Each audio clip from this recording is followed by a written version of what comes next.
Դեպի խաղաղություն հայկական խաղը խնածախը գնդակոծելով, սադրանքներով, ստերով, ռեժիմով խաբելով, թե հայկական կողմն է կրակել ադրբեջանական դիրքերի ուղղությամբ։ Լույսը բացվում է ու Ալիևը իշխանական պատգամավորների կատարմամբ մանևրում մոլորեցնում է, թե Հայաստանը Ադրբեջանի դեմ պատերազմ է նախապատրաստում։ Ու այս ֆոնին մեզ խորհուրդ են տալիս ոչ ավելի, ոչ պակաս դագաղների համար տեղ պատրաստել։ Եթե մեր բանակը նորից ստիպված լինի պատերազմել, Երևանը պետք է նախորոք տեղ պատրաստի նոր դագաղների համար, եւ մենք ստիպված կլինենք զարդարել մեր ռազմավարի պուրակի ազատ տարածքը Ֆրանսիայից եւ Հնդկաստանից ձեռք բերված զինտեխնիկայով։ Նա հայկական կողմից զինաթափվել, զենքից հրաժարվել է պահանջում։ Ինքը ռազմական բյուջեն 5 միլիարդի է հասցնում, զորավարժություններին զարկ տալիս ու շարունակում մատ թափ տալ։ Ինչ վերաբերում է այս տարվա մեկնարկից ի վեր եղած պատկերին, ապա հենց Ադրբեջանի պաշտպանության նախարարության կայքում բաց աղբյուրներով տեղեկություն կա, որ տեղի ունեցել 4 լայնամասշտաբ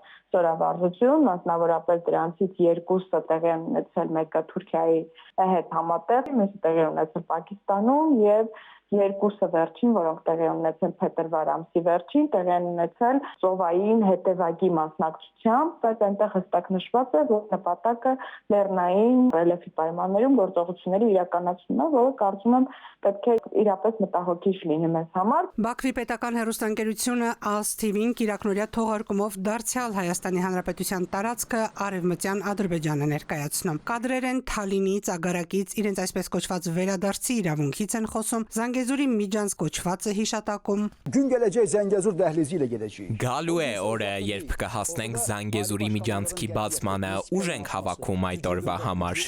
Որ Զանգեզուրի միջանցքը կարմիր գիծ է Իրանի համար, մեկ անգամ չէ, որ լսել ենք Թեհրանից։ Խոսել է կարմիր գծի մասին իրանցի պաշտոնյան Բաքվում դեռ չգիտենք։ Իրանի նախագահի Բաքու կատարելիք այցից առաջ Փեզեշքյանի արտաքին քաղաքական հարցերի խորհրդականն է մեկնել Ադրբեջան։ Ալիևի հետ հանդիպումից հաղորդագրությունը սուղ է Մեհդի Սանային Ալիևին է փոխանցել Իրանի նախագահի ողջույնի բանավոր ուղերձը։ Ալիևի փոխադարձ ողջույնն էլ Փեզեշքյանին իր հետ Թեհրան կտանի։ Իրանցի Սանային նկատենք Բաքու գնաց մի շրջանում, երբ Միացյալ Նահանգների նախագահ Թրամփի բանակցությունների առաջարկը Թեհրանը մերժեց։ Հետևեց տեղեկությունը, որ Իրանն իր հրթիռային համակարգերը բերել է թիվ 1 պատրաստության։ Արևմուտքի մասնագետները Միացյալ Նահանգների Իրանի միջուկային օբյեկտները ռմբակոծելու հավանականությունը 50-50 են գնահատում։ Թուրքիայի եւ Իրանի նախագահներն են հեռախոսով զրուցել նույն օրը, հեռախոսազրույց են ունեցել նաեւ Էրդողանն ու Ալիևը։ Նրանցից մեծը փոքրին հիշեցրել է մեկ ազգ երկու պետություն են։ Սրան հաջորդեց Ալիև-Փեզեշքյան հեռախոսազրույցն ու Սանային գնաց Բաքու։ Ինչ կա Անկարա-Թեհրան-Բաքու եռանկյունու անկյուններում։ Բաքուն ուզում է հեռու դիրքավորվել իսրայելա-ամերիկյան հակաիրանական դաշնությունից։ Ինչ գին կուզի